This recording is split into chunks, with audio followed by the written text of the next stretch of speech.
যে কথা বলতেছিলাম যে আমাদের রাসূল সাল্লাল্লাহু আলাইহি ওয়াসাল্লাম, আল্লাহ তাআলা বলছেন, হে রাসূল, আপনার উপর আমি যা অবতীর্ণ করেছি, যা নাজিল করেছি, এটা আপনি আপনার উম্মতের কাছে পৌঁছান। ঠিক আমাদেরও দায়িত্ব, আমরা আমাদের যারা আত্মীয় স্বজন আছে, আমাদের নিকটবর্তী যারা আছে, তাদেরকে দ্বীনের দাওয়াত পৌঁছানো দরকার আছে না নাই?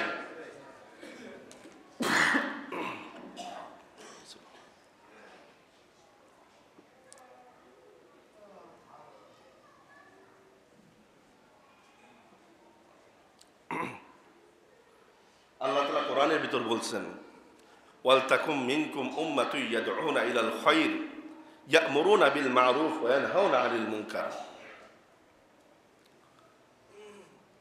আল্লাহ তাআলা বলতেছেন, দুনিয়ার ভিতর এমন একটা দল থাকবে যারা সব সময় খয়ের ভালোর দিকে মানুষকে ডাকবে। এরকম দুনিয়ার ভিতর মানুষ নাই যে এমন একটা দল আছে যারা সব সময় মানুষকে নামাজের দিকে ডাকে? আছে না এরকম? ন্যায় কথা সব সময় বলার চেষ্টা করে, নাই? তবলিগে যারা যায়, নিজের টাকা দিয়ে খায়, নিজের টাকা খরচ করে তারা আল্লাহর রাস্তায় সময় দেয়। এই সময় দেওয়ার পর আবার মানুষের কাছে গিয়ে গিয়ে বলে, ভাই নামাজে যান, নামাজ পড়েন, নামাজ পড়েন।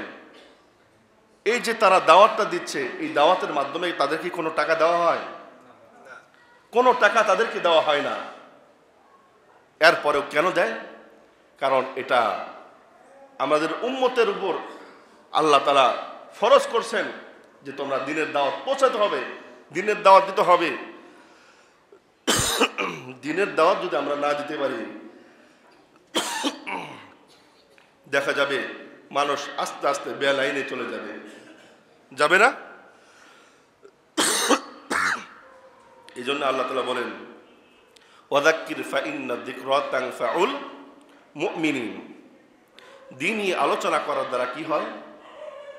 আল্লাহ বলছেন তানফাউল মুমিনিন, মুমিনের ফায়দা হয়, লাভ হয়। দেখবেন যখন আমরা দ্বীনের আলোচনা করি, দ্বীনের আলোচনা করতে গেলে যখন আমরা এই আল্লাহ এবং আল্লাহর রাসূলের কথা বলি, তখন আমাদের ভিতর আল্লাহর প্রতি একটা মহাব্বত তৈরি হয় না? এই যে আমরা মসজিদে আসছি, মসজিদে দ্বীনের আলোচনা শুনতেছি, এই দ্বীনের আলোচনা শোনার কারণে কি আল্লাহর প্রতি মহাব্বত বাড়ে নাই? কেন? কারণ এখন এখানে কোরআনের আলোচনা হচ্ছে, এখানে দ্বীনের আলোচনা হচ্ছে, আল্লাহর রাসূলের আলোচনা হচ্ছে, ন্যায়ের কথা হচ্ছে। এই জন্য অন্তরটা সেই দিকে ঝুঁকছে। আর এগুলা আলোচনা করার দ্বারা মানুষের দিল নরম হয়, দ্বীনি কাজ করতে মনে চায়।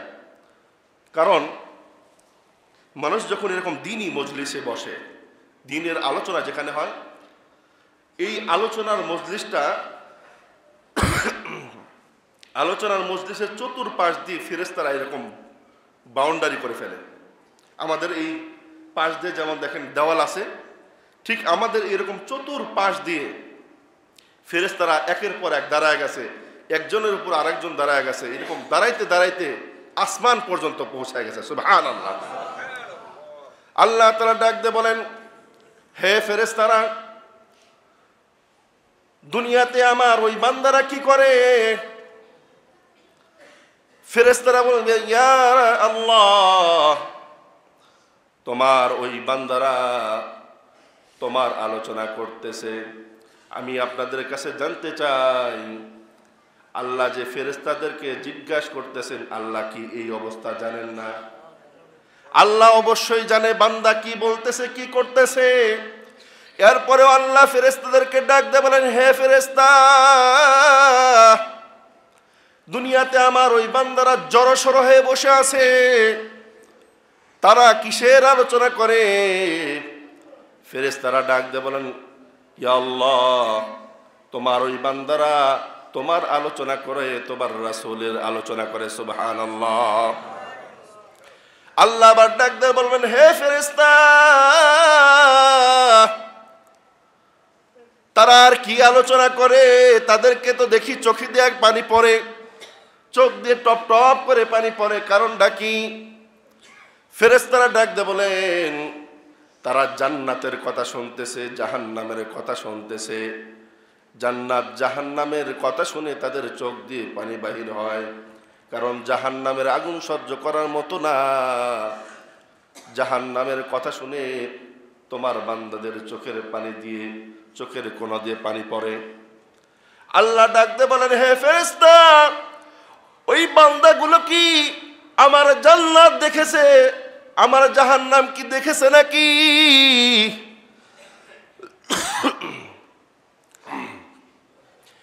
আল্লাহ তাআলার ফেরেশতা ডাকতে বলেন, ইয়া আল্লাহ, তোমার বান্দারা জান্নাত জাহান্নাম দেখে নাই।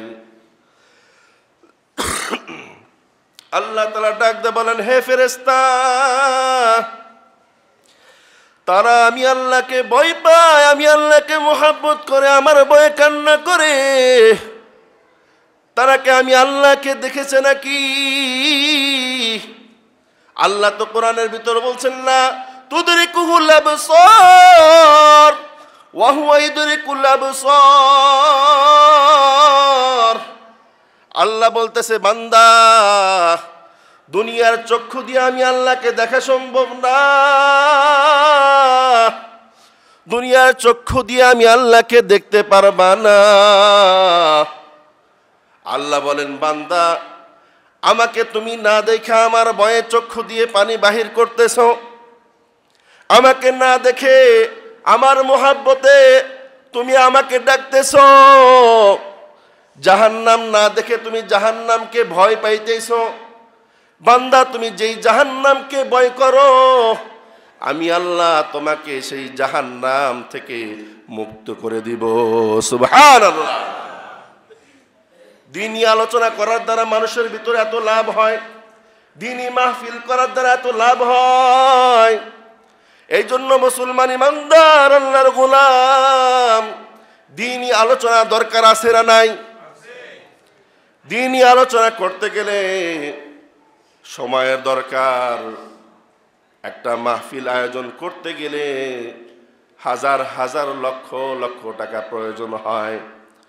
এটা একটা মানুষের পক্ষে সম্ভব না। সবাই মিলে যদি সহযোগিতা করে, আল্লাহ চাহে তো মাহফিল করা সম্ভব, ঠিক কিনা বলেন? নেক কাজ, ভালো কাজে পাশে থাকা দরকার। আল্লাহ তাআলা বলেন, মান জা আবিল হাসানাতি ফালাহু আশরু আমসালিহা। যেই ব্যক্তি একটা নেকির কাজ করবে, আল্লাহ তাআলা ওই ব্যক্তির আমলনামায় কমপক্ষে 10টি নেকি দান করবে। সুবহানাল্লাহ। হযরত আলী রাদিয়াল্লাহু তাআলা আনহুর ঘটনা শোনায়। হযরত আলী ঘর থেকে বাহির হয়েছেন ফল আনার জন্য। কারণটা কি? কারণ হলো যে তার স্ত্রী হযরত ফাতেমা রাদিয়াল্লাহু তাআলা আনহা অসুস্থ। হযরত ফাতেমা রাদিয়াল্লাহু তাআলা আনহা বলছে, ও আমার প্রিয় স্বামী, আমার শরীরটা অসুস্থ, একটু ফলের ব্যবস্থা করো। হযরত আলী ফল ব্যবস্থা করার জন্য ঘর থেকে বাহির হয়েছেন। ফল ব্যবস্থা করার জন্য ঘর থেকে বাহির হওয়ার পর একটা ফল কিনছেন, একটা আনার ফল কিনছেন। কেনার পর বাসার দিকে রওনা। প্রতিমধ্যে একজন ভিক্ষুক রাস্তার মধ্যে দাঁড়ায় আছে, অসুস্থ হয়ে গেছে ক্ষুধার কারণে। হযরত আলীকে ডাক দিয়ে বলে, হে আলী, আমি তো ক্ষুধার্ত, আমার কোনো টাকা নাই, তোমার হাতে একটা আনার দেখা যায়, ওই আনারটা একটু আমাকে দাও, ওই আনারটা দিয়ে আমার তৃষ্ণাটা একটু নিবাইতে চাই। হযরত আলী ডাক দিয়ে বলেন,